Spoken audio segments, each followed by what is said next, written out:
Nashik road उपविभागातील police station, Nashik road उपनगर व देवदारी कॅम्प या ठिकाणी कार्डा कन्स्ट्रक्शन्स लिमिटेड, त्याचप्रमाणे Sainath land developers and builders यांच्या विरोधात एकूण 5 गुन्हे दाखल आहेत। सदर गुन्ह्यांमध्ये साक्षीदार व फिर्यादी यांचे मिळून एकूण 12,67,45,645 रुपयांची फसवणूक झाल्याचं प्रथमदर्शनी समोर आलेलं आहे।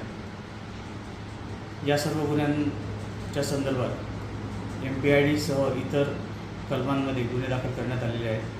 सदर गुन्ह्यांचा तपास माननीय पोलीस आयुक्त श्री संदीप कर्णिक सर, त्याचप्रमाणे माननीय पोलीस उपायुक्त श्रीमती मोनिका राऊत मॅडम यांच्या मार्गदर्शनाखाली विविध तपास पथके काम करीत आहेत। याद्वारे नाशिक शहरातील व परिसरातील सर्व नागरिकांना आवाहन करण्यात येत आहे की कार्डा कन्स्ट्रक्शन लिमिटेड, त्याचप्रमाणे साईनाथ लँड डेव्हलपर्स व बिल्डर्स यांच्याकडून फसवणूक झालेल्या नागरिकांनी पोलीस स्टेशन उपनगर या ठिकाणी येऊन आपल्या तक्रारी द्यायच्या आहेत।